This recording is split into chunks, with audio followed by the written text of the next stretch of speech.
കനത്ത തിരിച്ചടിയും കുടുംബത്തിലേക്ക് നേരിട്ട് നീളുന്ന കേന്ദ്ര ഏജൻസികളുടെ മുനയും.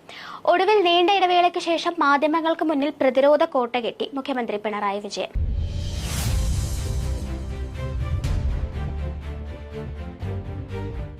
മുൻകൂട്ടി തയ്യാറാക്കിയ സ്ഥിതി വിവരണ കണക്കുകൾ നിരത്തി പതിവ് പോലെ ഒരു പ്രതിരോധ കോട്ട കെട്ടാനാണ് വാർത്താ സമ്മേളനത്തിൽ അദ്ദേഹം ശ്രമിച്ചത്. എന്നാൽ കഴിഞ്ഞ 10 വർഷത്തെ അദ്ദേഹത്തിന്റെ ഭരണ നേട്ടങ്ങളെയും രാഷ്ട്രീയ നിലപാടുകളെയും മുൻനിർത്തി പരിശോധിക്കുമ്പോൾ എത്തുന്ന അവകാശവാദങ്ങൾ എത്രത്തോളം സുതാര്യമാണ് എന്നത് ഗൌരവകരമായ ഒരു ചോദ്യമാണ്. 5429 കോടി രൂപ ഖജനാവിൽ നീക്കിയിരിപ്പ് വെച്ചുകൊണ്ടാണ് LDF സർക്കാർ ഇറങ്ങിയത്. പക്ഷേ ആ ഭാഗം മറച്ചുവെച്ച് ഒരു ശരിയല്ലാത്ത നെറേറ്റീവ് സൃഷ്ടിക്കാനുള്ള ശ്രമമാണ്. സംസ്ഥാന ഖജനാവിൽ 5429 കോടി രൂപ നീക്കിയിരിപ്പുണ്ടെന്നും കഴിഞ്ഞ 5 വർഷത്തിനിടയിൽ സംസ്ഥാനത്തിന്റെ പൊതുകടം 39% നിന്നും 34% താഴേക്ക് കുറച്ചുവെന്നുമാണ് മുഖ്യമന്ത്രി അവകാശപ്പെടുന്നത്. എന്നാൽ ഈ കണക്കുകൾ നിരത്തുമ്പോഴും കഴിഞ്ഞ 10 വർഷമായി ശമ്പളവും ആനുകൂല്യങ്ങളും കൃത്യമായി ലഭിക്കാൻ KSRTC ജീവനക്കാരടക്കമുള്ള പൊതുമേഖലാ തൊഴിലാളികൾക്ക് തെരുവിൽ സമരം ചെയ്യേണ്ടി വരുന്നത് എന്തുകൊണ്ടാണെന്ന് വ്യക്തമാക്കുന്നില്ല. പാവപ്പെട്ട ലക്ഷക്കണക്കിന് മനുഷ്യരുടെ സാമൂഹിക ക്ഷേമ പെൻഷനുകൾ മാസങ്ങളോളം കുടിശ്ശികയായി കിടക്കുന്നത് ഏത് സാമ്പത്തിക ഭദ്രതയുടെ അടിസ്ഥാനത്തിലാണെന്നും അദ്ദേഹം മറുപടി പറയുന്നില്ല.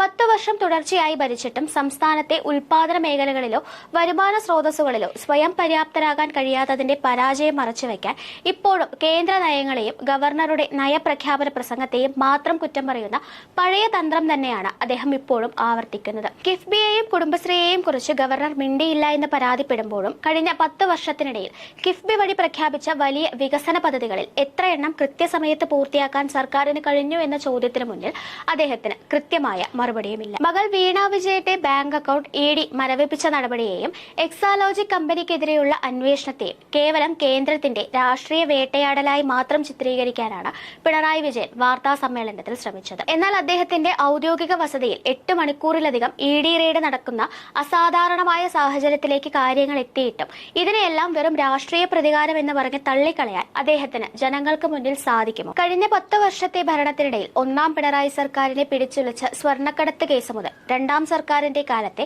CMRL മാസപ്പടി വിവാദം വരെ സ്വന്തം ഓഫീസിലേക്കും കുടുംബത്തിലേക്കും അന്വേഷണം നീണ്ടപ്പോഴൊക്കെ രാഷ്ട്രീയ വേട്ടയാടൽ എന്ന ഒരേ ഒരു പ്രതിരോധവാദം മാത്രമാണ് പിണറായി വിജയൻ ആയുധമാക്കിയിട്ടുള്ളത്. അഴിമതി ആരോപണങ്ങളിൽ വസ്തുതാപരമായ മറുപടി നൽകുന്നതിന് പകരം ചോദ്യം ചോദിക്കുന്ന ഭരണപക്ഷത്തെ ഇരട്ടത്താപ്പുകാർ എന്ന് വിളിച്ച് ആക്ഷേപിക്കുകയും മാധ്യമങ്ങൾക്ക് മുൻപിൽ നിന്ന് പെട്ടെന്ന് ഒളിച്ചോടുകയുമാണ് അദ്ദേഹം ചെയ്യുന്നത്. ഭരണപരമായ പരാജയങ്ങളും അന്വേഷണ ഏജൻസികളുടെ നിർണായകമായ നീക്കങ്ങളും ജനശ്രദ്ധയിൽ നിന്ന് തിരിച്ചുവിടാൻ വന്ദേമാതരം ആലാപനത്തെയും RSS അജണ്ടകളെയും മുൻനിർത്തി വീണ്ടും ഒരു വൈകാരിക തർക്കത്തിനാണ് പിണറായി വിജയൻ വാർത്താ സമ്മേളനത്തിലൂടെ ശ്രമിക്കുന്നത് എന്ന വിമർശനവും ശക്തമാണ്. വന്ദേമാതരം മുഴുവനായി ചൊല്ലേണ്ടതില്ലെന്നും അതിനായി എഴുന്നേറ്റ് നിൽക്കേണ്ടതില്ലെന്നും വാശി പിടിക്കുന്ന പിണറായി വിജയൻ ഇത്തരം പ്രസ്താവനകളിലൂടെ യഥാർത്ഥ ജനകീയ പ്രശ്നങ്ങളിൽ നിന്നും അഴിമതി ആരോപണങ്ങളിൽ നിന്നും മനഃപൂർവ്വം ഒളിച്ചോടാനാണ് ശ്രമിക്കുന്നത്. 10 വർഷത്തെ ഭരണം പൂർത്തിയാക്കുമ്പോഴും ജനങ്ങൾക്ക് മുന്നിൽ ഉയർത്തിക്കാണിക്കാൻ വ്യക്തമായ വികസന നേട്ടങ്ങൾ ഇല്ലാതെ വരുമ്പോൾ കേന്ദ്ര ഏജൻസികളെയും RSSനെയും ഭയപ്പെടുത്തി ന്യൂനപക്ഷ വോട്ട് ബാങ്ക് സുരക്ഷിതമാക്കാനുള്ള ഈ തന്ത്രപരമായ രാഷ്ട്രീയ ശൈലി കേരള ജനത ഇനിയും വിശ്വസിക്കുമോ എന്ന്